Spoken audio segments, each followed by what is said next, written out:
yang ngelahirin kita, itu aba, maupun ke atas-atasnya. Jadi aba, ayah kita, ibu kita, ke atasnya lagi, kakek kita, nenek kita, nah itu namanya aba. Kemudian apa itu ifu? Ifu itu tanazzahu anil fawahish, membersihkan, suci daripada fawahish, sesuatu yang keji gitu. Jadi berbuat baik, tidak berbuat keji gitu ya. Nah, makna ati'u aba'akum wa ummahatakum fa innakum in fa'altum dalik kabirrukum abna'ukum. Jadi di sini dikatakan kita itu harus taat kepada orang tuanya kita, baik itu ayah, baik itu ibu, dan ke atasnya lagi nenek, kakek gitu ya. Fa'innakum, karena kalau seandainya kita melakukan ketaatan tersebut, nanti anak-anaknya kita juga akan berlaku taat kepada kita. Sebagaimana kamat tadin tuh dan sebagaimana kamu kamat tadin tuh dan tuh sebagaimana kamu berlaku, seperti itulah kamu akan diperlakukan. Nah, kamat tadin tuh dan nih kira-kira kita sebut hukum karma lah ya gitu. Sebagaimana kamu memperlakukan, sebegitu juga nanti kamu akan diberlakukan. Wala tata'arradu linisa'i ghairikum fa innakum in iltazamtum dzalika ta'iffu nisa'ukum 'anil rijali ajanib.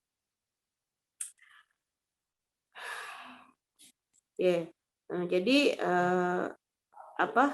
kita juga disuruh untuk si para suami ini, hadis Rasul menjelaskan kepada para suami untuk menjaga kehormatan. Jadi para suami itu menjaga kehormatan mereka gitu ya.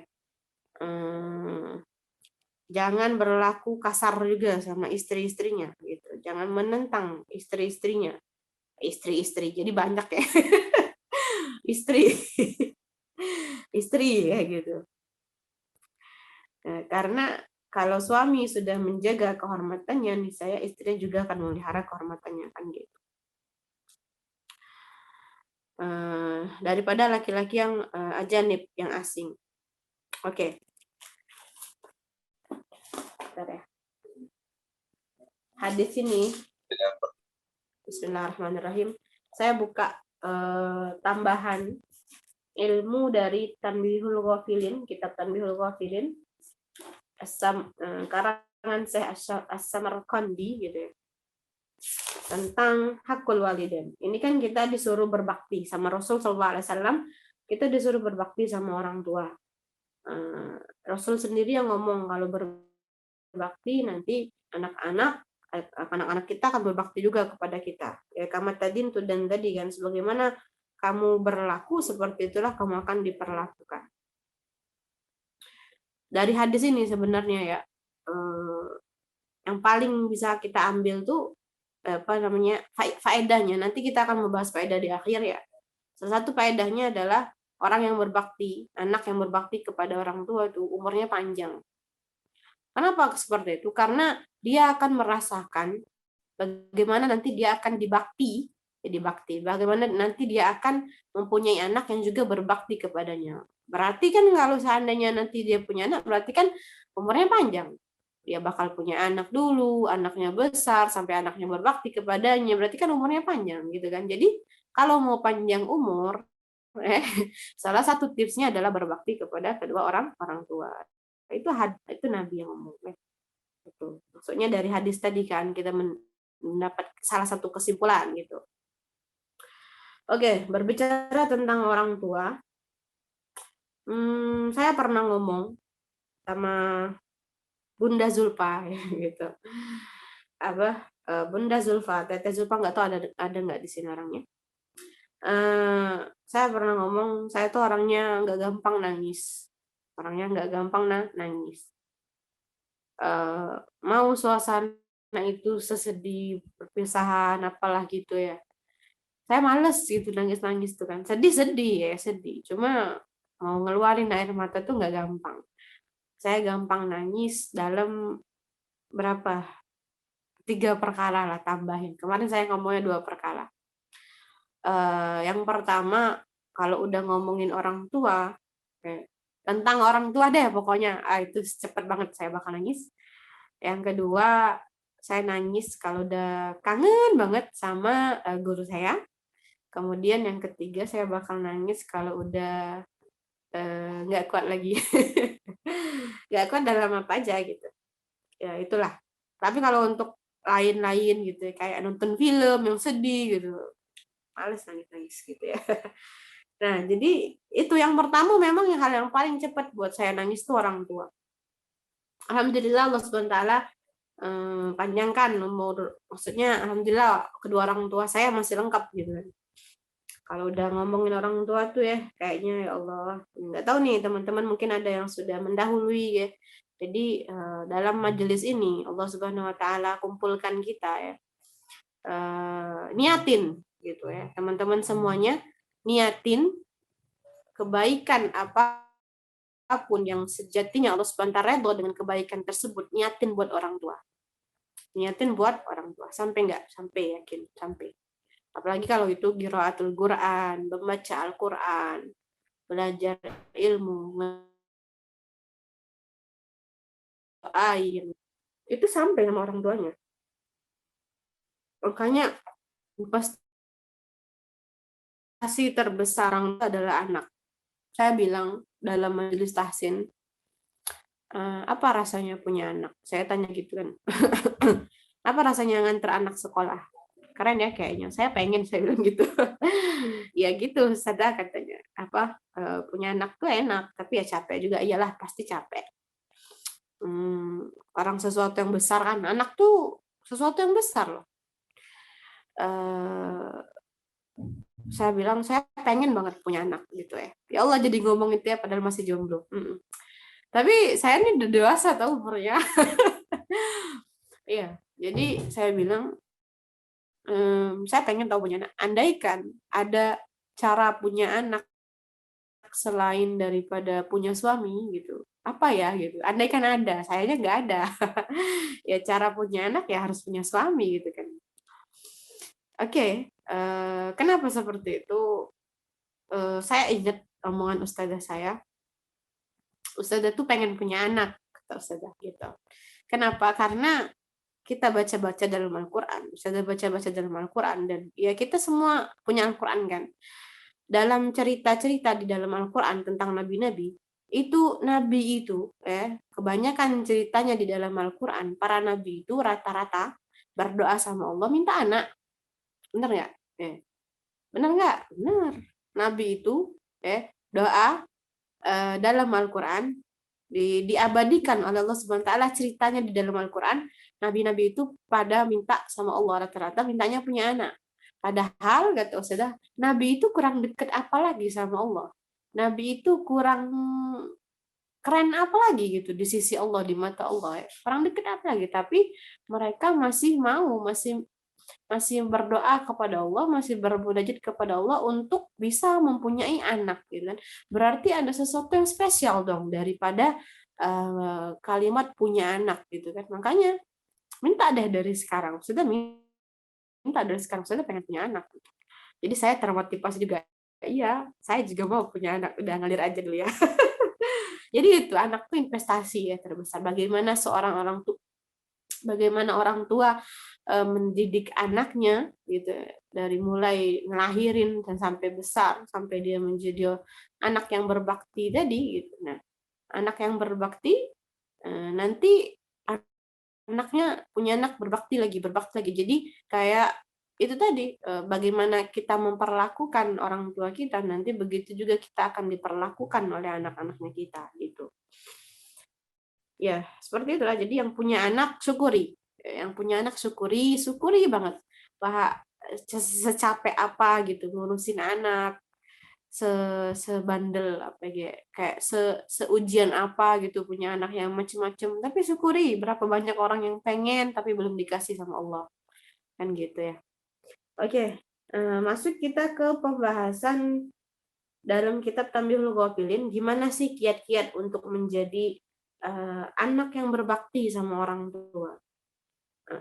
Nah, sekarang posisi saya nih belum menjadi seorang ibu, saya masih menjadi seorang anak.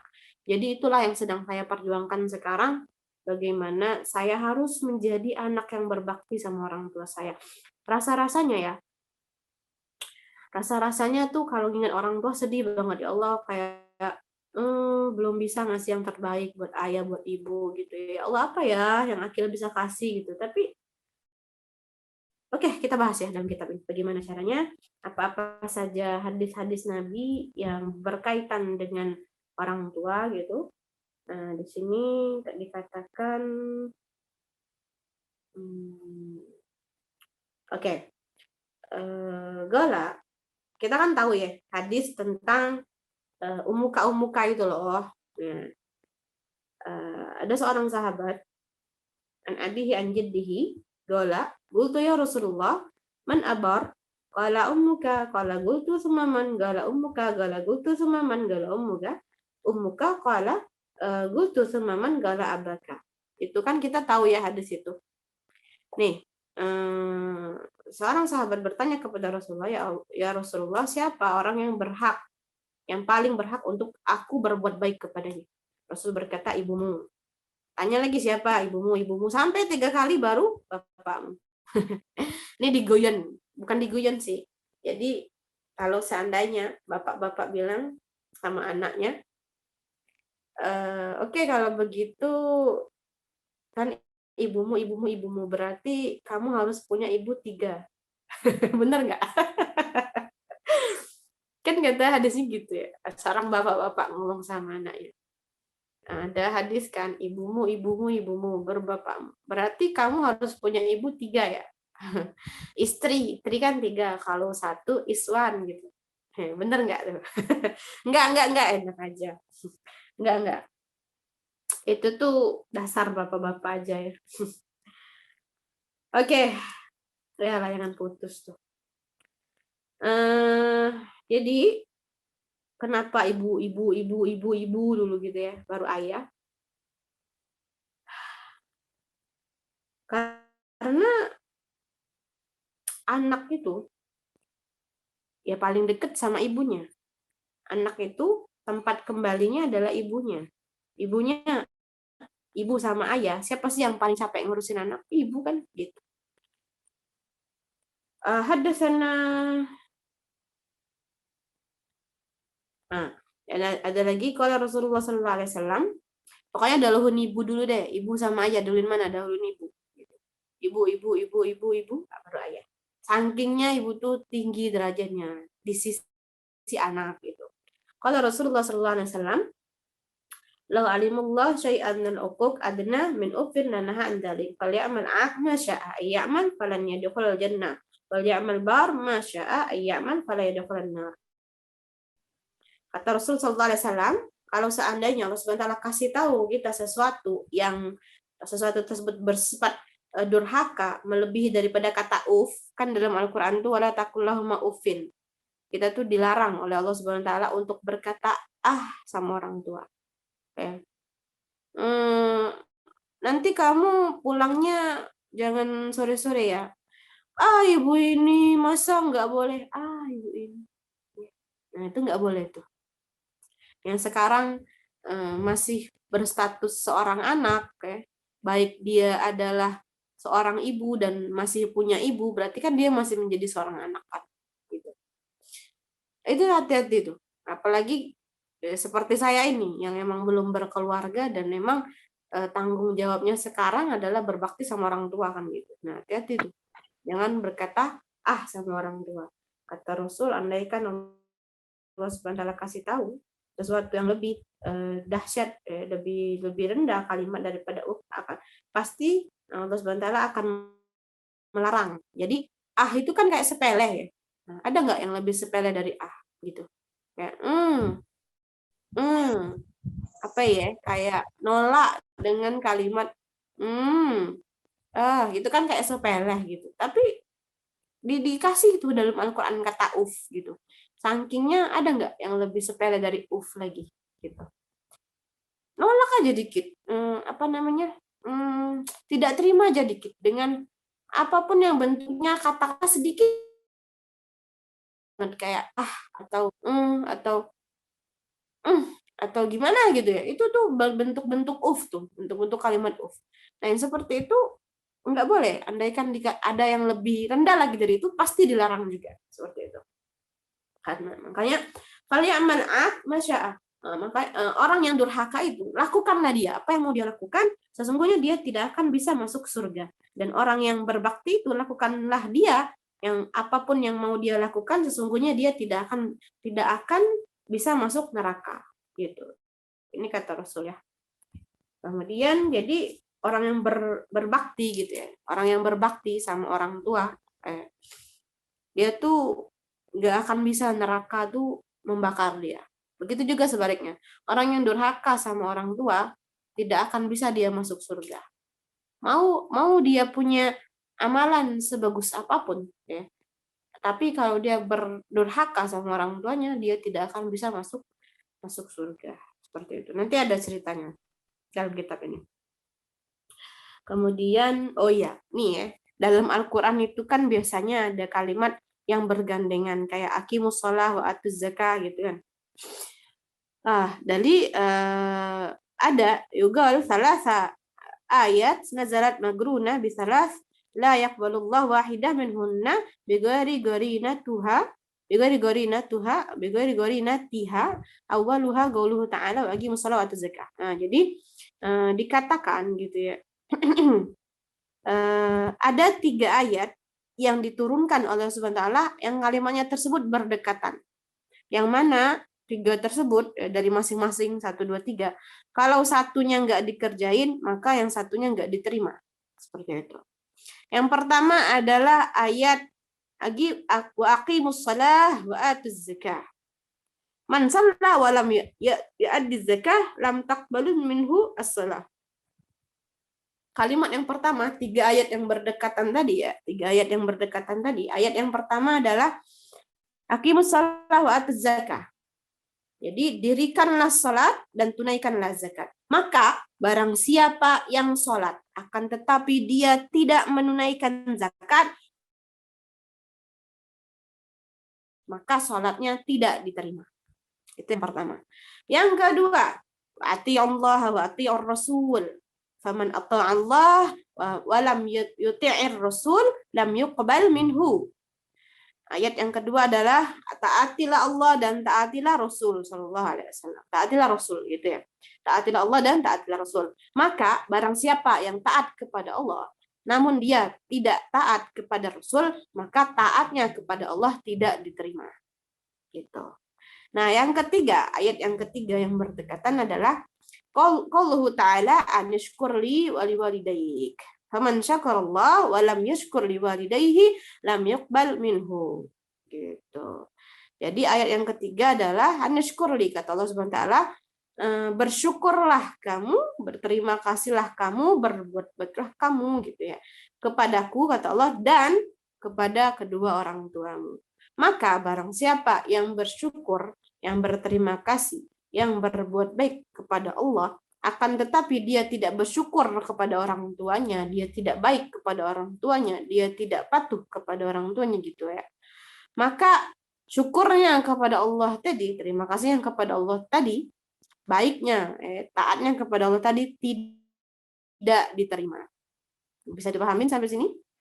Jadi gitu, nggak mempan tuh. Ya taat sama Allah, tapi dia nggak taat sama kedua orang tua, taatnya sama Allah nggak mempan. Kata. Kemudian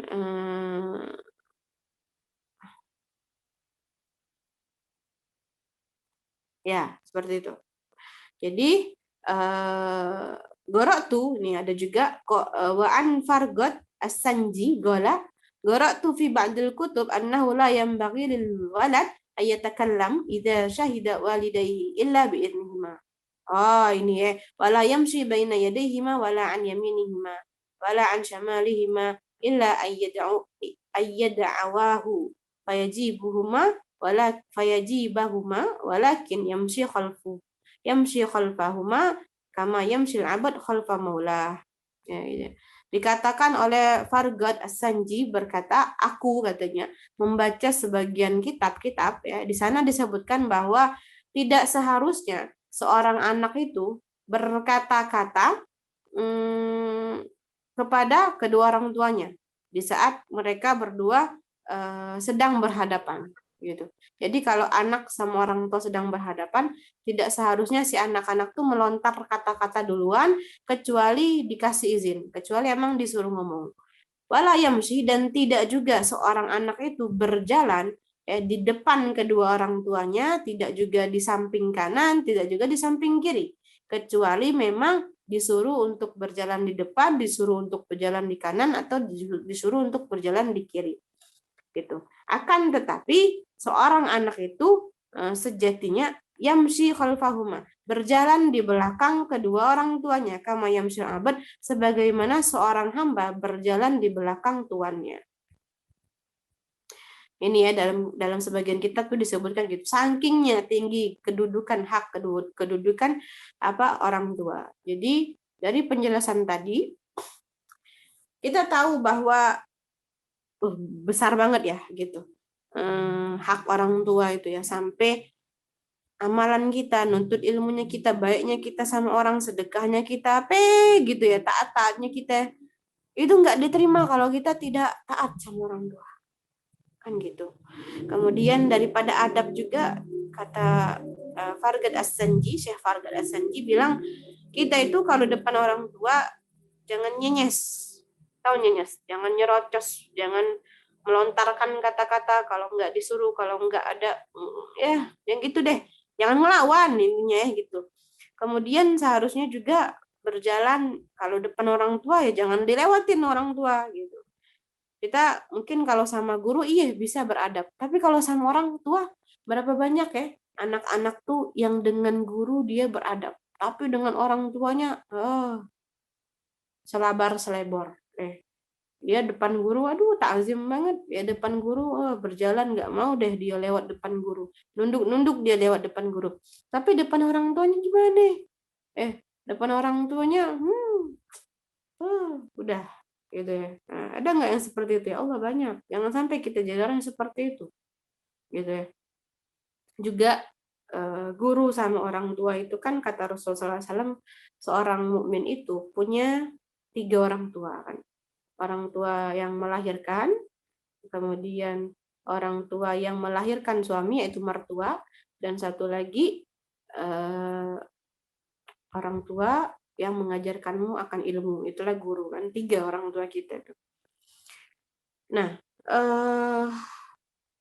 guru yang baik itu ya, guru yang baik kalau emang benar-benar dia adalah seorang guru, pasti dia akan mendahulukan muridnya untuk berbakti sama orang tua kayak gitu. Jadi banyak yang tanya sama saya,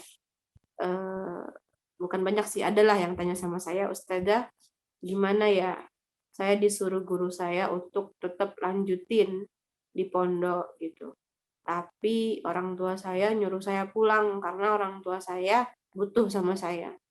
Saya bilang gini, coba kamu ngomong baik-baik sama guru kamu gitu. Saya yakin kok kalau emang itu benar-benar guru, dia pasti akan ngizinin kamu. Mungkin cara kita aja gitu, mungkin cara kita aja yang salah ngomongnya, atau kita aja yang nggak berani ngomong kalau emang orang tua kita butuh sama kita. Kalau emang kita ngomong pasti diizini kok gitu, pasti guru kamu paham, saya bilang kayak gitu. Termasuk saya ya, saya kalau mau nurutin gitu ya, kalau mau nurutin keinginan, saya tuh masih pengen mondok, saya tuh masih pengen everyday belajar gitu ya.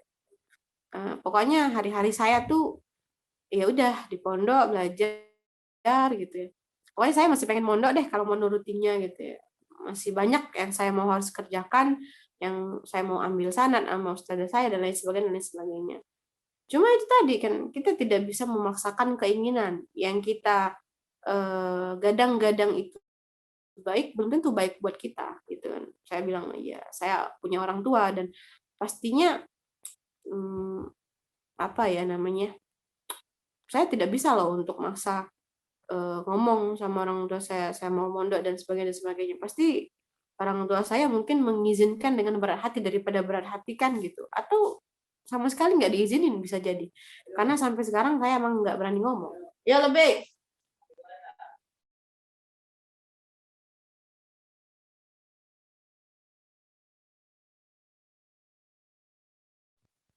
Ya, sampai sekarang saya nggak berani ngomong karena takut, dan juga kan pasti kayak udah tahu nih jawabannya bakal begitu gitu. Daripada jadi pikiran orang tua saya, oke, saya akan melakukan ya apalah posisi saya sekarang gitu. Belajar gimana saya sebisanya.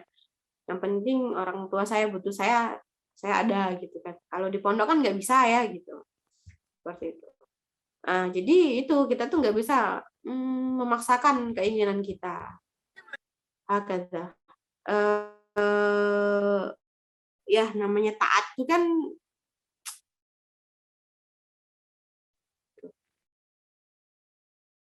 di sini juga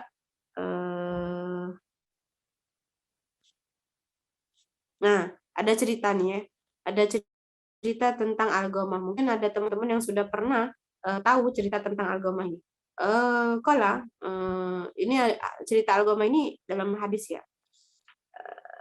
An Asin bin Malik radhiyallahu taala anhu qala kana syabun ala ahdi Rasulullah sallallahu alaihi wasallam yusamma algama kana syadidul ijtihad azim الصدقة فمرض فاشتد مرضه فبعث امرأته إلى رسول الله صلى الله عليه وسلم إن زوجي في النزاع فأردت أن أعلمك بحاله فقال رسول الله صلى الله عليه وسلم ببلال وعلى وسلمان وعمر اذهبوا إلى الجماعة فانظر وأما حاله فانطلقوا حتى دخلوا عليه فقالوا له قال لا إله إلا الله فلم ينطلق لسانه فلما أيقنوا أنه هلك بعثوا بلالا إلى رسول الله صلى الله عليه وسلم ليخبره بحاله فقال رسول الله صلى الله عليه وسلم هل له أبوان فقيل له أما أبوه فقد مات وله أم kabiratus sin faqala ya Bilal intalaqa ila ummi al-gamah fa agra'ahu minni salam. Oke, sampai sini dulu. Jadi ini cerita ya, cerita tentang algoma. Tahu ya, kayaknya terkenal deh cerita ini. Oke, saya akan bacakan lagi versi dari kitab Tanbihul Ghafilin ya. Lebih sedap bacanya kalau pakai bahasa Arab sebenarnya. Iya, makanya yang punya anak ajarin anaknya bahasa Arab, ajarin bahasa Arab. Jangan mau anaknya pinter bahasa Inggris tapi nggak pinter bahasa Arab. Ya, gimana mau ngajarin ustazah saya aja nggak bisa bahasa Arab.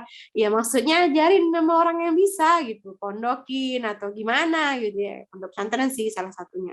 Pokoknya ya, ini kan banyak ibu-ibu, ini kan banyak ibu-ibu saya, insya Allah yakin nih, ini banyak ibu-ibu. Yang punya anak, jangan sampai anaknya nggak bisa bahasa Arab. Saya menekankan banget gitu ya. Punya anak, doain anaknya, semoga anaknya pinter bahasa Arab. Gitu. Karena baca bahasa Arab sama terjemahan itu beda rasanya. Rasanya itu beda gitu.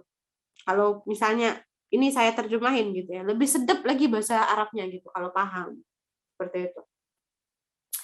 Ya, udah usah suruh saya buat kelas bahasa Arab, usah.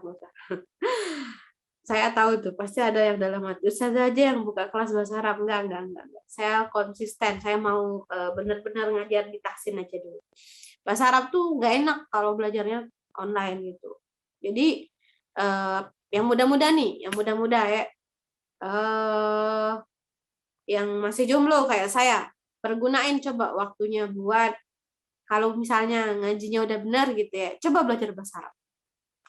Gimana caranya? Nggak tahu, pokoknya saya kasih tahu aja, saya motivasi aja, saya semangatin aja dulu.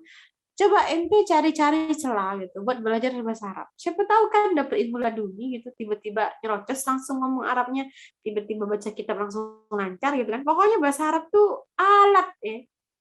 Saya sungguh ya kalau mau cerita diri saya kan mondoknya di sini-sini aja nih. Saya nggak ke keluar-luar gitu kan. Juga pondok saya dulu tuh biasa aja gitu. Maksudnya yang keluaran sana tuh apa ya? Masih saya mondoknya tuh di pondok pesantren yang belajarnya dasar-dasar. Apa pelajarannya tuh nggak tinggi-tinggi, sungguhan nggak tinggi-tinggi, serius. Pondok saya tuh kayak misalnya nih orang kalau keluaran Darul Habib gitu atau keluaran mana Azhar Pasuruan gitu ya. Pokoknya pondok-pondok yang terkenal tuh pastilah dia kayak udah jadi gitu. Udah bisa baca kitab. Nah, saya enggak. Saya pondok saya yang keluaran dari sana belum tentu bisa baca kitab, belum tentu. Hatta saya dulu enggak keluar dari pondok belum bisa baca kitab, belum lancar. Nahu saya tuh masih berantakan banget gitu. Pokoknya itu karena saya mondok di pondok yang ya apa katakanlah tidak apa ya, semi semi modern lah, nggak terlalu belajar kitab banget, nggak terlalu karena pondok saya juga sekolah formal kan, dan itu emang sekolah banget gitu. Jadi harus dibagi pelajarannya tuh nggak terlalu tinggi-tinggi banget gitu ya. Tapi subhanallah, saya suka bahasa Arab gitu. Saya suka bahasa Arab. Suka tuh yang suka banget. Malahan dulu saya nggak suka fikih. Saya nggak tertarik belajar fikih yang lain. Pokoknya saya tertariknya sama bahasa Arab sama nahu gitu kan. Nah, dari ketertarikan itulah akhirnya muncul saya pengen belajar sendiri gitu. Baca-baca tulisan Arab dan sebagainya. Sehingga bahasa Arab saya kok jadi cerita bahasa Arab ya? Ya jadi dari bahasa Arab itulah akhirnya bisa mempelajari kitab-kitab lain, kayak kita nggak perlu ada alatnya gitu, mau buka fikih kan, pelajaran-pelajaran agama ini kan semuanya bersumber dari kitab-kitab yang berbahasa Arab kan. Nah, kalau kita mau belajar pelajaran apapun itu yang judulnya pelajaran agama gitu kan, kita kalau udah ada alatnya enak, kayak kita tuh udah ada alat, udah ada pisau misalnya, mau ngapain, mau masak apa gitu, udah tinggal lancar buka aja terus baca. Tapi kalau yang nggak tahu ya tinggal ditanya. Tapi setidaknya udah mengantongi gitu alat yang begitu canggih gitu, itulah alatnya bahasa Arab. Nah itu jadi teman-teman jangan takut gitu ya. Maksud saya kalau misalnya teman-teman nggak mondok juga ya, saya tuh bisa dikatain, bisa lah, bisa gitu, bisa. Saya bisa dikatakan saya nggak mondok, bisa lah gitu ya. Untuk ukuran saya keluar dulu tuh benar-benar yang belum bisa apa-apa. Saya keluar pondok dulu, benar-benar yang belum bisa apa-apa. Fi'il, fa'il, sama maf'ulun bi aja saya belum sebegitu paham dulu. Jadi kayak udah sama aja kayak nggak mondok gitu loh. Cuma ya bisalah baca-baca wirid dan lain sebagainya itu. Nah, tapi itu tadi kata saya, jangan takut buat teman-teman yang nggak mondok gitu ya, buat teman-teman yang gitu. Coba pelajarin bahasa Arab dulu yang pertama. Karena bahasa Arab itu alat, kalau udah punya alat nanti bisa pelajaran-pelajaran yang lainnya insya Allah. Ya, jadi nyemangatin belajar bahasa Arab nih. Oke. Nah, balik tadi ya. Tadi kata Rasul SAW, ada seorang pemuda ya di zaman Rasul dulu, namanya Alqamah ya, namanya Alqamah ini orangnya sangat ijtihad, orangnya sungguh-sungguh ya, syadidul ijtihad, adimus sedekah, orangnya juga rajin sedekah. Nah, kemudian suatu ketika dia sakit dan sakitnya itu bertambah beratlah sakit Alqamah. Kemudian Alqamah tadi mengutus istrinya kepada Rasulullah SAW gitu ya. Kemudian istrinya ngomong, sesungguhnya suamiku ini sedang dalam keadaan naza, maka aku ingin memberitahumu ya Rasul tentang keadaannya. Nah, maka Rasulullah SAW bersabda kepada Bilal dan Salman dan Amr, coba kamu pergi sama Alqamah, kata Rasul,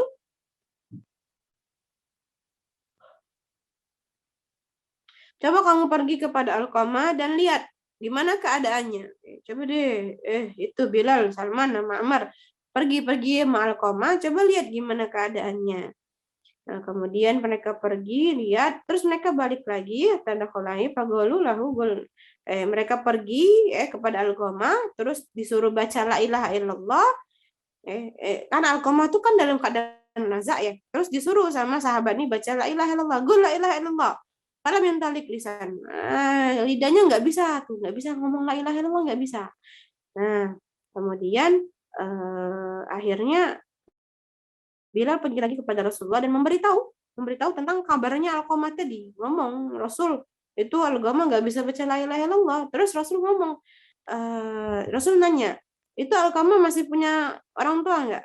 Oh, dijawab, ayahnya udah meninggal, tapi dia punya ibu yang sudah tua. Nah, kata Rasul, fagala ya Bilal, intalik ila ummi Alqamah. Wahai Bilal, coba pergi ke ibunya Alqamah. Gitu. Kayaknya bayangin jadi Bilal tuh sedep banget ya disuruh-suruh kayak gitu. Saya paling seneng banget disuruh-suruh sama guru saya. Jadi ngebayangin ini tuh keren banget. Gimana ya perasaan Bilal saat itu dengan tergopoh-gopohnya Bilal disuruh ke sini, disuruh ke sana. Tapi tergopoh-gopoh dengan rasa senang, tergopoh-gopoh dengan rasa pengen cepet balik lagi biar bisa ngelihat Rasul lagi, tergopoh-gopoh dengan emang bener-bener apa ya, ngelakuinnya dengan cinta tuh sedep banget rasanya ya. Yang tahu makna hikmah, yang pernah ngerasain hikmah gitu, pastilah bisa ngebayangin yang saya kasih tahu. Enak banget rasanya. Fagala ya Bilal intalik ila umi agama. Wahai Bilal, coba pergi sama ibunya Algoma, terus sampaikan salam dariku. Kemudian wakullaha inna qad anil masir ila Rasulullah sallam wa illa fajr hatta ya'tika Rasulullah sallam fa akhbarahu faqalat nafsi li nafsi al-fida anna ahaq أنا أحاق فأخذ العصا فمشيت حتى دخلت على Rasulullah sallallahu alaihi wasallam falamma nasalaban alaihi radda alaihi salam. Oke. Jadi kemudian sudah ya, akhirnya aku ini datang, kata Bilal, aku ini datang utusan dari Rasulullah sallallahu alaihi wasallam, maka aku mau mengabarkan kepadamu gitu ya, gimana kemudian dakhala Rasulullah sallallahu alaihi wasallam falamma Assalamu alaihi radda alaihi salam. Oh, terus dikasih salam nih. Ada salam gitu kata Sayyidina Bilal, jika ada salam dari Rasulullah SAW. Senang kan ibunya Alqamah, terus ibunya Alqamah menjawab salam tersebut penjelasan baina yadi Rasulullah SAW. Qala sadiqin fa in kadzabtani ja'in wahyi. Allah Ta'ala kaifa kana halu al-gamah. Qultu ya Rasulullah. Oh, terus Rasulullah nih akhirnya nemui langsung nih. Rasulullah nemui langsung ibunya Alqamah. Kemudian ibunya Alqamah tadi duduk ya, duduk di depan Rasul SAW. Terus Rasul ngomong, kamu harus jujur kepada saya, kata Rasul. Kalau kamu nggak jujur, sungguh wahyu akan datang kepadaku, gitu kata Rasul. Wahyu akan datang kepadaku. Kemudian Rasul tanya, bagaimana sih keadaan Alqamah? Terus ibunya Alqamah ngomong, qalat ya Rasulullah kana yusalli kada wa yasumu kada wa kana yatasaddaq bi jumlatin min ad-darahim ma yadri kam waznuha wa ma adadaha qala fama haluka wa hala qultu qalat ya Rasulullah inni alaihi sakhid wahidah. Nih akhirnya ditanyakan ibunya Alqamah, gimana sih keadaan Alqamah, coba jujur gitu, jangan bohong, kata Rasul kan gitu. Akhirnya kata ibunya Alqamah, ini Alqamah ya, sholatnya kayak gini nih, wah bagus sholatnya, puasanya kayak gini bagus. Kemudian dia sedekahnya juga banyak dengan jumlah dirham yang banyak, yang saya nggak tahu tuh gimana banyaknya gitu, berapa jumlahnya saya nggak tahu gitu. Kalau terus gimana keadaan kamu sama keadaan Alqamah, keadaan ibu sama keadaan Alqamah tuh gimana, kata Rasul. Ya udah itu kan tadi keadaannya Alqamah gitu kan. Nah, sekarang keadaan ibu, antara ibu sama Rasul sama Alqamah tuh gimana? Terus dijawab sama ibunya, sungguh kata ibunya, ya Rasulullah, aku ini ada satu kemarahan dengan Alqamah. Oh, akhirnya mulai jujur nih ibunya. Ada satu kemarahan dengan Alqamah. Qala lah walimadalik. Apa kata Rasul? Coba kasih tahu saya apa? Apa yang membuat marah wahai ibu kalian? Karena athiru imra'ata ala aliyya wa yuti'aha fil asya wa yasini. Sungguh kata ibunya, dia itu punya istri. Dia tuh taat baik banget sama istrinya, akan tetapi dia nggak baik sama saya. Jadi ceritanya Alqamah ini lebih mendahulukan istrinya daripada ibunya. Kalau Rasul sahabat muhajir ya. Terus Rasul ngomong, nih marahnya ibunya karena perkara si Alqamah ini lebih mendahulukan, lebih taat sama istrinya, dan juga dia tidak taat gitu, dia mendurhakai ibunya. Hal inilah yang menyebabkan lisannya itu terhijab daripada mengucapkan kalimat la ilaha illallah gitu. Terus Rasulullah SAW ngomong sama Sayyidina Bilal, qala li Bilal intalik wa jama' hataban katsiran hatta ahraqahu bin nar. Terus ngomong sama Bilal, wah Bilal lagi nih disuruh, sedep banget ya, jadi Bilal disuruh-suruh terus sama Rasulullah SAW. Terus Rasul ngomong sama Sayyidina Bilal, wahai Bilal, coba pergi kumpulkan kayu-kayu bakar yang banyak banget, terus nanti bakar. dengan api. Gitu ya. Faqalat ya Rasulullah, ibni Tamar fa'ada tahrikuhu benar baina yaday fa kaifa yahtamilu qalbi. Oh, ibunya pas denger itu, Rasul kan ngomong depan ibunya, Rasul ngomong kayak gitu, Bilal, Bilal, coba kumpulin kayu bakar yang banyak, terus bakar pakai api. Terus ibunya ngomong, wah, ibu tuh mau bagaimanapun keadaannya ya, tetap aja hatinya tuh langsung jes gitu ya, pas dengar. Ya Rasulullah gitu, bagaimana bisa? Aku punya anak, gitu ya, anakku akan dibakar di depan mataku gitu. Bagaimana hatiku? Fakaifa yahtamilu qalbi? Bagaimana hatiku saat itu hancurnya gitu kalau lihat anakku dibakar, kata ibunya. Faqala Rasul sallallahu alaihi wasallam, ya ummul ghamam fa'adabu wa asyadu akka. Terus Rasul ngomong sama ibunya Alqamah, wahai ibu Alqamah, gitu. Ketahuilah sesungguhnya adab Allah itu lebih lagi dahsyat daripada kamu lihat anakmu dibakar depan matamu. Wa abqa, dan azab Allah itu kekal. Ini api dunia bisa padam, tapi apinya Allah enggak padam-padam. Karena ayyaghfirullah farda anhu. Oleh karena itu, fawalladzi nafsi biyadihi la tanfa'u shalah wala sadaqah ma dumta 'alaihi saqitahum.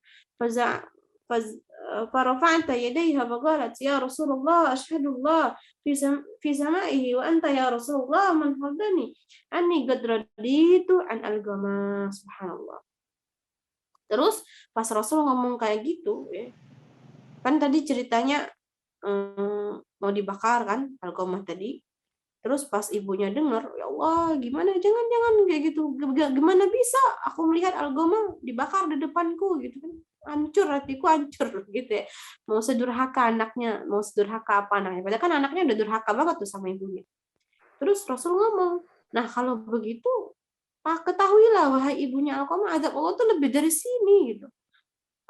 Oke, kalau begitu kata ibunya, kata Rasul, kalau begitu kamu harus maafin Alqamah, redoin Alqamah gitu.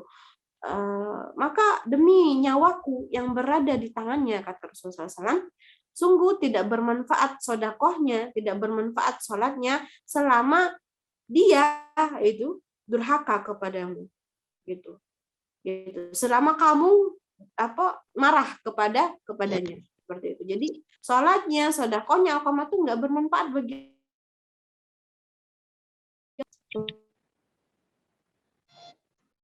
Kemudian seketika ibunya Alqamah mengangkatkan kedua tangannya dan berkata, ya Rasulullah, saksikanlah, dan orang-orang yang hadir ini juga saksikanlah, sesungguhnya aku sekarang sudah redha sama Alqamah.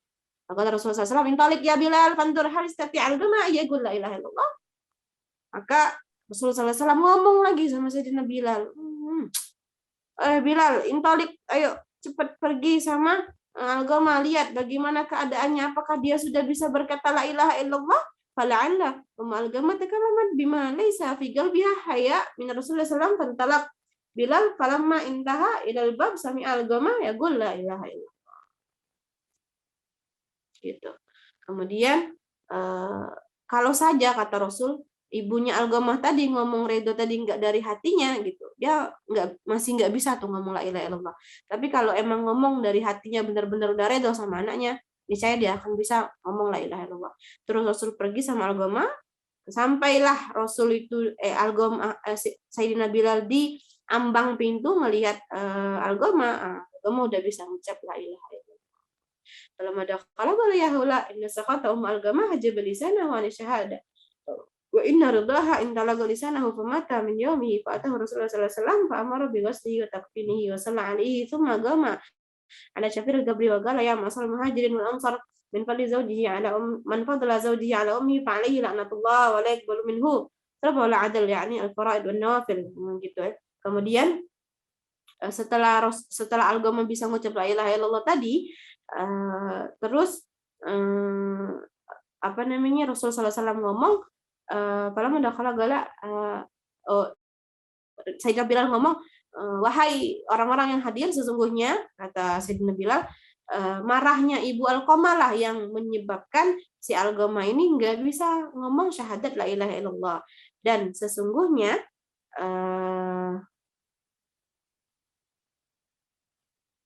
terus Rasulullah SAW datang ketika ibunya Alqamah tadi sudah meredoi Alqamah sudah bisa baca la ilaha illallah, terus Alqamahnya udah meninggal nih, udah fast away, sudah meninggal ya. Rasul datang, Rasul mau mendatangi Alqamah, jadi ya gini. Rasul tuh tadi tuh nggak mau langsung ngedatangnya Alqamah karena Rasul tahu pasti ada sesuatu yang terjadi gitu. Nah setelah ibunya meninggal, akhirnya setelah ibunya redo, Alqamah sudah bisa mengucap la ilaha illallah, terus Rasul mau mendatangi Alqamah, dan pada saat itu Alqamah sudah menjadi sesosok jenazah. Terus Rasul mendatangi Alqamah dan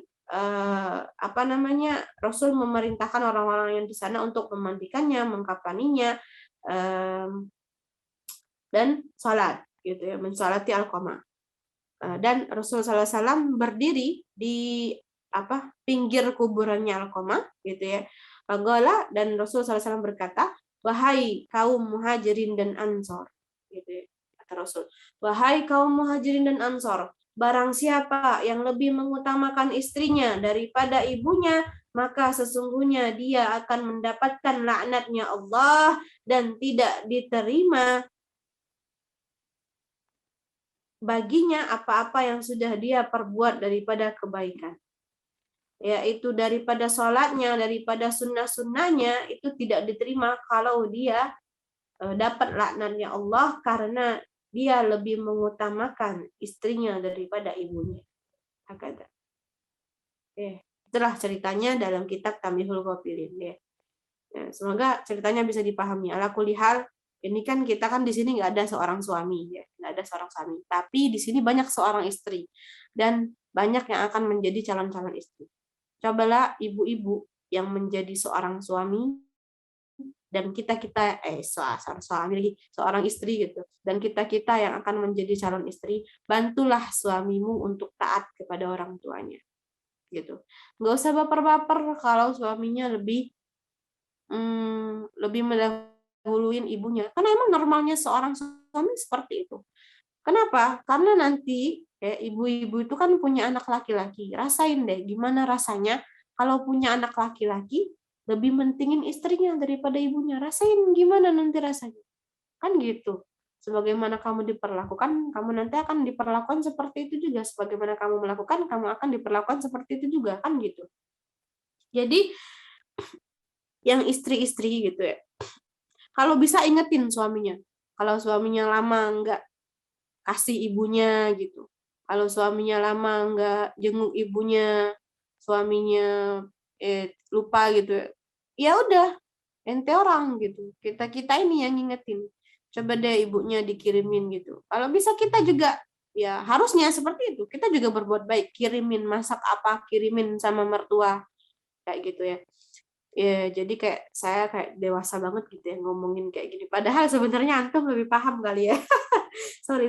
Tapi itu kan kita saling ngingetin ya, kalau aja sekarang lagi ada yang lupa-lupa nih, yang punya suami yang lama nggak lihat yang suaminya lebih mendahulukan ibunya, nggak apa-apa, emang normalnya kayak gitu. Dan kita bantu suami kita untuk suami kita lagi kita bantu antum bantu suaminya untuk taat sama orang tuanya gitu, seperti itu ya. Jadi ala kulli hal, yang taat sama orang tua nanti dia juga akan punya anak yang taat kepadanya gitu. Sakingnya Allah Subhanahu wa taala mendudukkan posisi orang tua setinggi itu sampai dikatakan dalam Al-Qur'an tuh kalimat orang tua tuh ansyukur walidayya, itu ansyukur walidayya, diperintahkan untuk bersyukur, berterima kasih, berbuat baik kepadaku dan kepada kedua orang tua. Itu bergandengan tuh. Setelah Allah, orang tua, gitu kan. Saking tingginya posisi orang tua. Jadi ini adalah ingatan sebenarnya. Pelajaran malam ini adalah pengingat, reminder bagi saya khususnya dan bagi kita semua untuk perhatian lebih kepada orang tua yang punya suami, bantu suaminya untuk taat sama ibunya, jangan menjadi seperti Alqamah ya, yang lebih mendahulukan istrinya daripada ibunya sehingga ibunya si Alqamah sakit hati, dan itulah akhirnya si Alqamah nggak bisa nyebut syahadat, nggak bisa nyebut talqin la ilaha illallah kan gitu. Alhamdulillah ya. Hakada yang bisa saya sampaikan malam ini. Mohon maaf untuk semua kekurangannya gitu. Sebenarnya masih banyak lagi ya, tadi saya baca-baca nih kitabnya. Ini saya oke, bentar ya. Sebenarnya masih banyak lagi nih. Sebenarnya seperti itu. Oke. Sebenarnya masih banyak lagi, tapi oke, saya tadi udah berniat lagi. Nih masih banyak lagi ya, ini semua tentang birrul walidain gitu ya, masih banyak, tapi it's okay lah, kita sudahi di sini cukup gitu ya remindernya untuk kita semua nih. Saya ambil cerita tadi dalam kitab Tanbihul Ghafilin gitu. Apa? Menjadi pengingat ya bagi kita semua untuk yuk kita apa ya, yang pengen anaknya berbakti gitu, yuk kita berbakti sama orang tua kita biar nanti anak kita berbakti sama kita juga. Pastinya hal tersebut salah satu cara supaya Allah SWT manjangin umur kita, karena itu tadi, kalau kita taat berarti kan umur kita dipanjangin tuh sampai kita bisa merasakan anak-anak kita taat sama kita. Hakada, sehingga saya akan bacakan faedah hadisnya. Yang pertama, ujubu ta'atul walidain wa birruhuma yakunu dzalik qawlan wa fi'lan.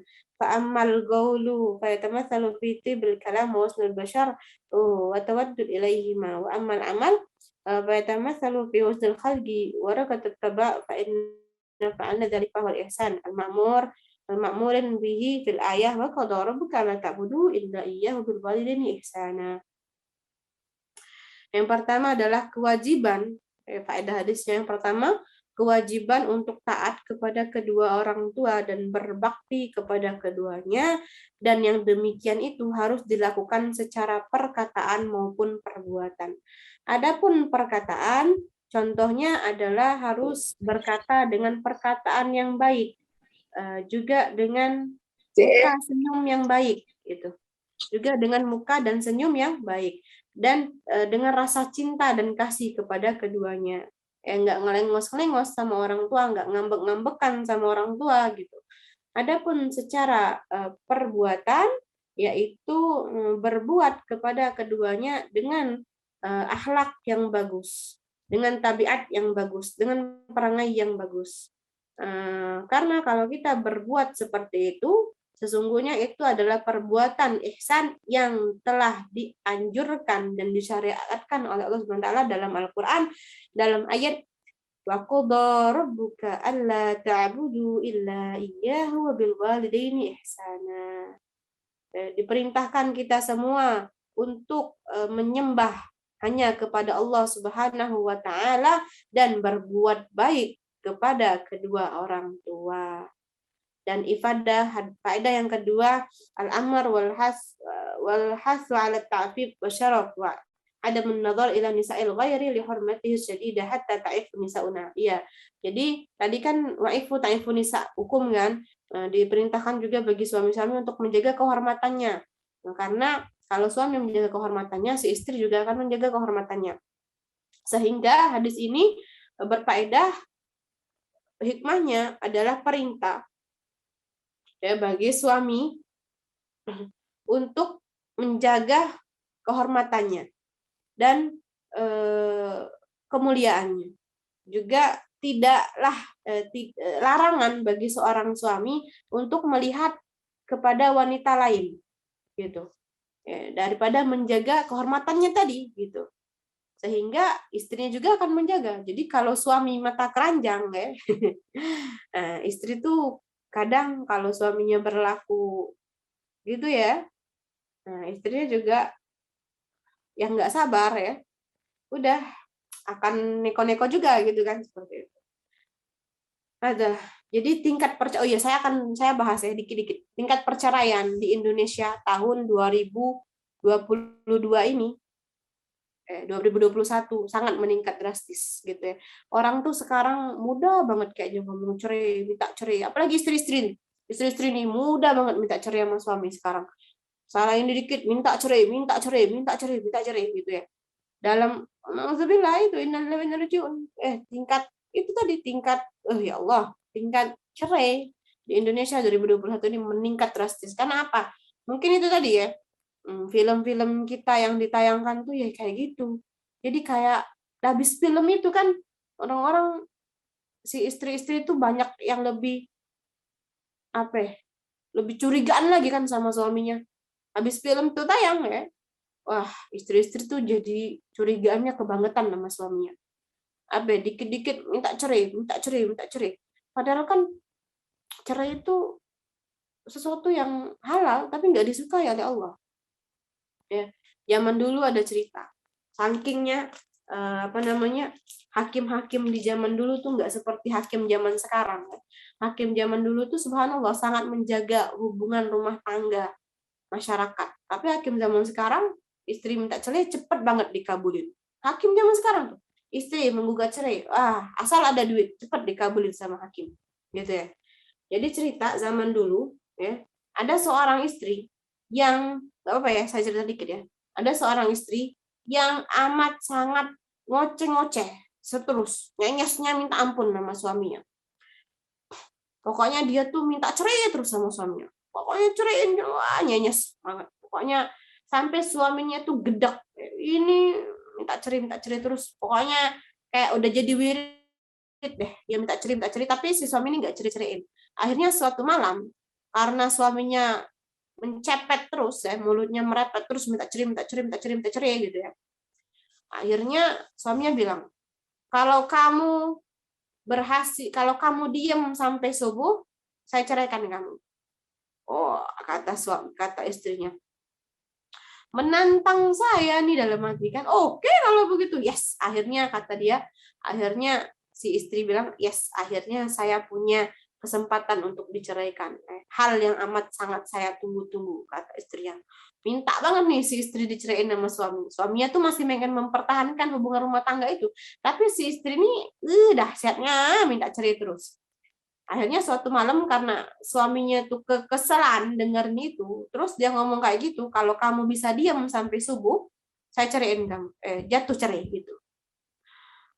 Nah, hukum seperti itu dalam ilmu fikih berlaku. Jadi namanya ta'liq, ya, menggantungkan kalimat talak kepada waktu, itu berlaku. Jadi kayak misalnya itu tadi contohnya, kalau datang subuh udah cerainya dapat gitu, cerainya sah gitu ya. Jadi dalam ilmu fikih suami kalau ngomong misalnya 1 bulan lagi tepat tanggal sekian kamu saya cerai, nah itu berlaku. Jadi menggantungkan kalimat cerai kepada waktu tertentu dan itu berlaku gitu ya. Nah kemudian istrinya pas denger itu langsung diem. Wah, seneng dalam hati. Dia mempertahankan diem. Padahal merepetnya si istri itu luar biasa. Ya, akhirnya si suami kebingungan. Nyesel dia ngomong kayak gitu. Mau ditarik nggak bisa, kan udah keluar. Ya, sesuatu yang main-main tapi sah adalah cerai. Jangan main-main nama cerai. Ngomongin cerai, ngomongin talak ya. Seorang suami gitu. Hati-hati ngomongin talak-talak gitu. Itu tuh perkataannya sah gitu. Seperti itu. Nah, kan dia akhirnya nyesel tuh ngomong kayak gitu, terus dia pergi ke hakim terus dia ngomong, wahai hakim, diceritain gini gitu ya, tolong dong bantu saya gimana caranya gitu, saya nyesel ngomong kayak gitu, saya masih mau mempertahankan hubungan rumah tangga saya sama istri saya. Oke, kata si hakim tadi, kamu pulang deh, tenang aja, kamu nggak akan cari sama istrimu. Akhirnya pulang terus ya. Kira-kira subuh tuh jam 5 ya. Jam 4 subuh si hakim ini pergi ke masjid ya, terus azan Allahu Akbar azan. Wah, si istri tadi ya pas dengar azan langsung, dia yang tadi diem semalaman pas dengar azan langsung wah gitu ya, gitu, pokoknya kesenangan dia, akhirnya aku udah ditalak gini pokoknya udah keluar suara dia. yang tadi diem luar biasa pas denger azan ya gitu, langsung dia kesenangan luar biasa dan suaranya berbunyi lagi seperti apa burung berkicau dengan riang. Wah, mulai mulutnya mulai lagi. Terus pengumuman, teng teng teng, pengumuman, sorry gitu. Tadi azannya salah gitu. Belum masuk waktu subuh. Sorry, azannya salah. Akhirnya cerainya nggak jatuh cerai karena si istri sudah ngomong sebelum waktu subuh. Jadi kalimat cerai tadi batal karena perjanjiannya tidak utuh gitu. Jadi gitu cara hakim zaman dulu. Pintar nggak hakim zaman dulu sama hakim zaman sekarang? Subhanallah bedanya. Nah, nggak jadi cerai dan si istrinya tadi tuh ya juga nggak jadi cerai kan belum subuh tuh, sejam kemudian barulah azan subuh berkumandang dan si istri sudah ngoceh-ngoceh gitu ya. Itulah perbedaan hakim zaman dulu dan hakim zaman sekarang. Hakim zaman dulu tuh kuat untuk mempertahankan hubungan rumah tangga, pokoknya tuh cerai itu udah jadi kayak jangan mudah-mudah buat cerai. Kalau udah mentok banget, udah beratus-ratus beribu-ribu kali dicari jalan solusi, emang bener-bener nggak bisa bersatu gitu. Pokoknya udah jungkir balik deh, mempertahankan gitu. Nah, barulah mungkin bisa. Itu pun dengan proses yang begitu rumit pasti ya. Hakadah. Jadi ngeri ya zaman sekarang tuh papa dikit-dikit cerai. Pokoknya mah udah kayak janda tuh udah bukan suatu yang gimana-gimana lagi, malahan bangga menyebutkan dirinya sebagai janda gitu ya. Dengan ya gitu ya. Tapi kita tidak boleh untuk menjudge gitu. Untuk menjudge suatu orang tertentu ya. Kita juga harus bisa menjaga hati ya gitu. Orang juga pokoknya kita husnuzon aja deh kalau ngelihat orang yang cerai, kita husnuzon.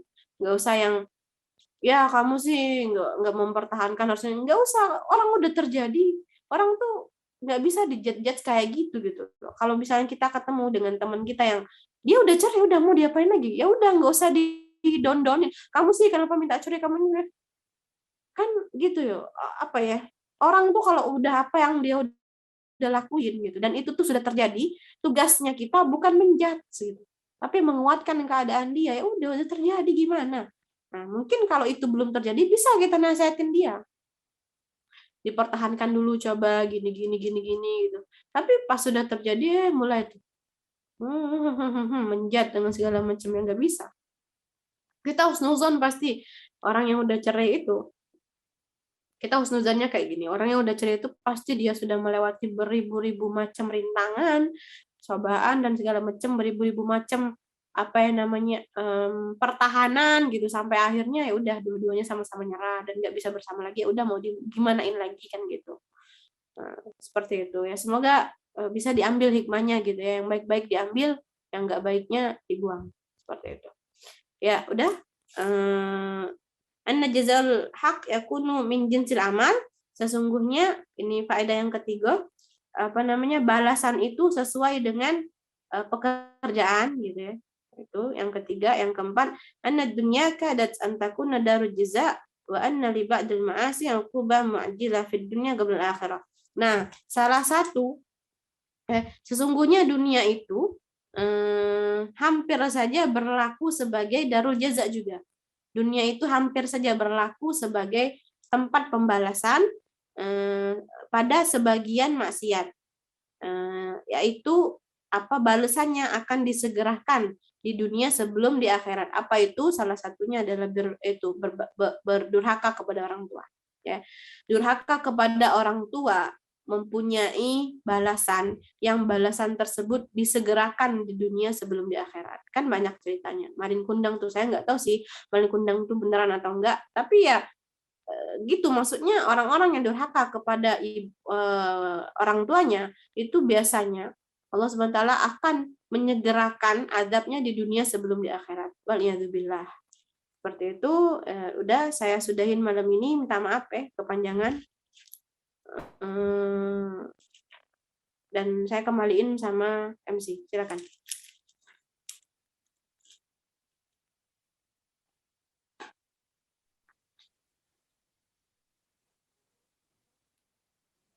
Masya Allah, jazakumullah khairan Ustazah atas ilmunya.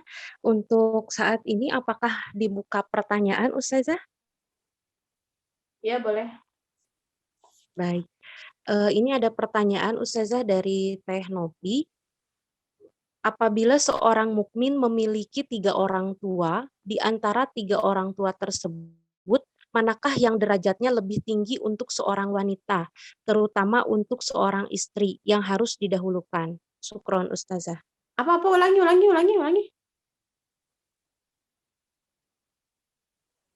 dong. Apabila seorang mukmin memiliki 3 orang tua, di antara orang tua tersebut, manakah yang derajatnya lebih tinggi untuk seorang wanita, di mana posisi wanita tersebut adalah sebagai seorang istri.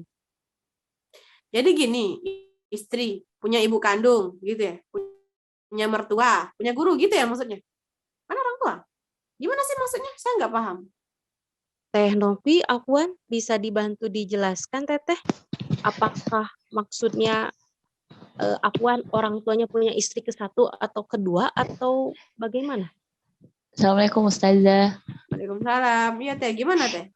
Iya kan tadi Ustazah sempat bilang seorang mukmin itu mempunyai 3 orang tua. Itu orang tua yang melahirkan kita, orang tua yang melahirkan pasangan kita, dan orang tua yang mengajarkan ilmu, maksudnya guru. Nah di antara 3 itu untuk seorang wanita terutama seorang istri, manakah derajatnya yang lebih tinggi yang kita harus dahulukan terlebih dahulu gitu Ustazah maksudnya.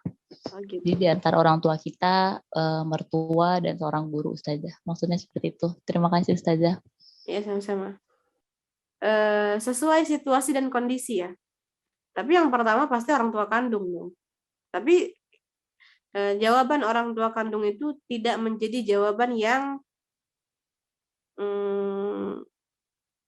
paten. Maksudnya udah orang tua enggak. Jadi jawaban prioritasnya adalah orang tua.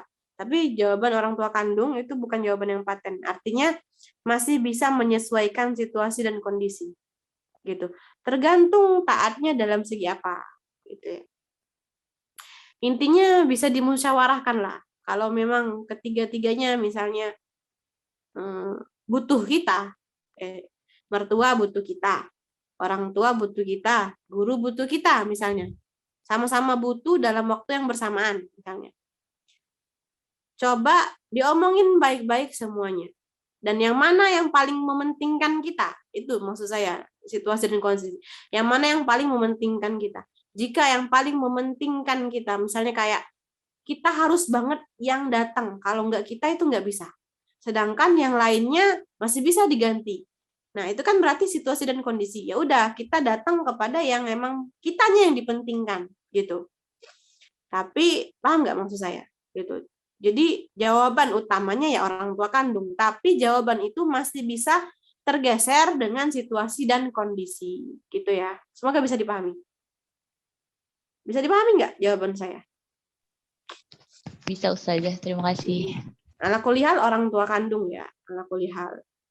Tapi kalau memang misal mertua kita mau benar-benar butuh kita dan nggak bisa diganti sama orang lain, nah kita ngomong baik-baik sama orang tua kita pasti diizinin. Kita ngomong baik-baik sama guru kita pasti diizinin gitu. Semuanya punya cara, semuanya punya tata cara gitu untuk bisa membenarkan suasana, untuk bisa memperbagus suasana, memberikan kebaikan dalam suasana tersebut gitu maksud saya. Semuanya ada cara. Gitu. Oke, ada lagi? Sudah?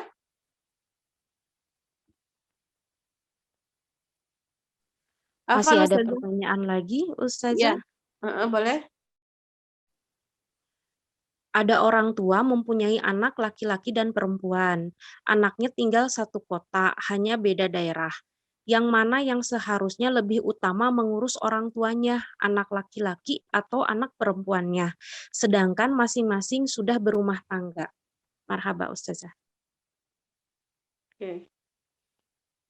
Orang tua punya anak laki-laki dan perempuan. Anaknya tinggal satu kota, hanya beda daerah. Yang mana yang seharusnya lebih utama mengurus orang tuanya? Anak laki-laki, anak perempuan? Anak laki-laki dong. Anak laki-laki ya benar. Laki-laki atau perempuan? Laki-laki. Kenapa? Karena perempuan tugasnya perempuan kalau sudah menikah dia pindah ke suaminya. hak taat yang tadinya orang tua nomor 1 jadi pindah ke suaminya. Sedangkan laki-laki ketika sudah menikah dia nggak pindah, tetap sama orang tuanya abadan sampai meninggal. Mau dia punya istri 4 juga sekali gitu, tetap taatnya dia yang pertama sama orang tua. Itu jawabannya. Jadi anak laki-laki.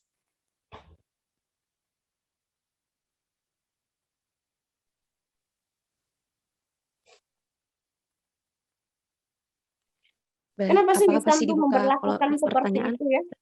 Kenapa Islam memperlakukan seperti itu?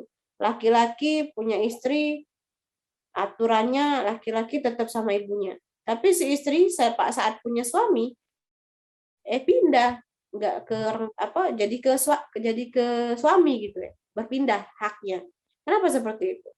Ya itu tadi emang sudah hukumnya pertama dan pasti banyak hikmahnya. Salah satu hikmahnya itu si istri bakal punya anak laki-laki, rasain deh gimana rasanya dia punya anak laki-laki yang sayang, yang taat banget sama dia walaupun udah punya istri dan gitu ya. Jadi memang ya udah hukumnya kayak gitu dan banyak pasti hikmahnya. Salah satu hikmahnya gitu tadi, dia nanti punya anak laki-lakinya walaupun sudah nikah sekalipun anak laki-lakinya tetap menjadi miliknya, nggak jadi milik istrinya.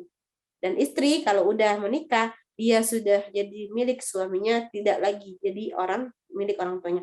Tapi tetap harus berbuat baik, harus berbakti, itu tetap gitu. Jangan dilupain orang tuanya. Tetap harus banget malahannya. Apalagi biasanya istri tuh kalau sudah melahirin, nah mulai deh balik lagi dia ke orang tuanya. Biasanya kayak gitu. Istri kalau udah melahirin, udah dia kayak jadi anak lagi. Anaknya itu kayak jadi anak emaknya lagi gitu ya. Biasanya kayak gitu. Itulah ibu ya. Kasihnya tak terhingga, tak habis sampai kapanpun. Itulah seorang ibu. Oke, selesai. Afwan Ustazah, Ana punya soalan. Bagaimana mau ikhlaskan hati ini untuk senantiasa berbakti buat orang tua? Dan apakah hal yang boleh kita lakukan sekiranya orang tua kita itu jahil? Kita mau belajar agama untuk bantu mereka, tapi tidak diizinkan karena takut kita salah pilih guru. Oh, berat ya. Gimana caranya ya? Saya nggak tahu keadaan aslinya kamu gimana. Saya nggak tahu. Cuma jawaban dari saya, bukan dari saya sih, hipotesis gitu, hipotesis dari saya, jawaban sementara. Coba solusi lah ya gitu. Coba kamu ngomongnya itu tuh balik-balik ke cara sih kayaknya. Coba balik-balik ke cara. Saya nggak ngejat ya, saya nggak ngejat. Itu tuh balik-balik ke cara. Coba kita baikin orang tua kita, kayak mereka butuh apa gitu, bantuin tugas-tugas rumah, nyuci piring lain sebagainya, nyuci baju, pokoknya pijitin, pokoknya baik-baikin banget, sebaik-baiknya. Ntar izin lagi, saya mau ikut belajar sini boleh? Yakin saya pasti dibolehin, insya Allah. Karena apa? Karena mereka ngelihat perilaku kita, keseharian kita kok meningkat kayak gini, ada apa ini anak gitu kan. Pasti kayak ada sesuatu. Terus orang tua senang dengan perubahan kita yang makin meningkat tadi, akhirnya dikasih izin deh. Itu ya, kata saya balik-balik ke cara. Cuma kalau memang orang tua nggak ngizinin deh, karena kayak saya kan udah dikasih tuh kesempatan dulu, saya udah dikasih mondok gitu kan sama orang tua saya. Dan sekarang umur saya bukan umur untuk mondok lagi gitu kan, dan saya nggak bisa memaksakan keadaan, bukan berarti orang tua saya melarang saya untuk mondok, bukan gitu kan, keadaannya kan berbeda. Tapi nggak tahu nih antum yang bertanya ini umurnya berapa gitu. Kalau umur antum masih umur-umur yang emang oke lah buat mondok gitu ya, coba ngomong baik-baik, masih bisa buat mondok gitu ya, coba ngomong baik-baik, diajak ngobrol bener-bener gitu. Sebelum ngomong tuh tata dulu hati, mood orang tuanya dibagusin, ajak ngomong lagi. Tapi kalau misal memang keadaannya seperti saya, antum yang bertanya ini keadaannya seperti saya, yang mana Saya udah dikasih kesempatan oleh orang tua saya mondok dulu kan. Nah sekarang ya saya nggak bisa memaksakan lagi dong gitu. Saya udah pernah dikasih kesempatan mondok, tapi saya gitu dulu waktu mondok gitu kan. Nah jadi ya udah kayak bukan masanya lagi saya sekarang untuk mondok gitu kan. Udah jadi mau gimana lagi gitu. Saya harus belajar semenyela menyelanya saya gitu. Walaupun saya nggak bisa untuk mondok lagi, tapi masih banyak kok cara lain buat belajar gitu kan. Saya bisa belajar, saya bisa part time, gitu. Saya bisa pergi, tetap saya bisa pergi ke tempat usaha saya untuk belajar, tetap saya bisa pergi majelis, tetap ada apa YouTube, ada Instagram yang saya bisa belajar di dalamnya gitu kan. Belajar itu nggak harus cuma untuk mondok gitu kan. Kita bisa belajar every single place. Di tempat manapun yang kita mau kita masih bisa belajar gitu kan. Saya kalau nyetir sendirian gitu ya. Yang saya buka ceramahnya Ustazah Halimah biasanya. Itu playlist YouTube saya isinya kalau enggak Ustazah Halimah yang saya dengar ya. Kalau enggak Ustazah Halimah kayak gosidah-gosidah gitu deh. Tapi kebanyakan kalau ceramah-ceramah saya dengarnya Ustazah Halimah tuh. Kayak apa ya? Kalau Ustazah Halimah tuh pembahasannya bisa dibawa dalam kayak lagi nyetir tuh bisa didengerin gitu. Lagi ngapain gitu ya, lagi duduk-duduk bisa didengerin gitu. Nah, cuma kalau emang untuk belajar banget ya kita harus benar-benar nulis gitu kan. Kalau nyambil nyetir kan kita dengerin aja tuh nggak bisa sambil nulis. Tapi kalau emang untuk sambil nulis ya kayak Zoom gini contohnya. Kayak Zoom gini kan kita bisa sambil nulis gitu kan. Gitu. Pokoknya bisa-bisa cari suasana deh kalau emang mau belajar idza sadaqal azam wa sabil. Kalau emang niatnya kuat untuk belajar gitu ya, pasti ada jalannya. Jalan itu akan terbuka dengan sendirinya kalau memang kita punya azam, punya keinginan yang kuat gitu. Seperti itu. Jadi semoga dimudahkan Allah SWT untuk antum bisa belajar gitu ya. Terkendala sama umur nggak bisa mondok lagi misalnya, it's okay. Kita bisa belajar di mana-mana tempat yang kita mau. Gitu kan ya, emang nggak mudah ya. I know itu juga posisi saya gitu ya. Tapi kita harus tetap belajar gitu. Kitab-kitab ini di depan saya salah satunya ya apalah yang kita bisa perjuangkan untuk ilmu gitu. Beli kitab, baca, belajar di mana Zoom gitu kan seperti ini. Ini apakah tidak belajar agama namanya? Belajar agama sama aja. Coba lebih dirajinin lagi deh. Kayak ikut-ikut Zoom gitu, cari-cari yang emang Zoom-nya itu rutinan. Zoom apa sih yang rutinan? Ada Zoom apa yang rutinan? Belajar apa yang rutinan? Coba ikutin. Belajar fikih rutinan, ikutin. Benar-benar gitu. Jadi kayak antum memang benar-benar belajar walaupun online tapi bisa gitu. Bisa. Asal dibener-benerin. Terbuka insya Allah jalannya. Gitu. Wallahu a'lam.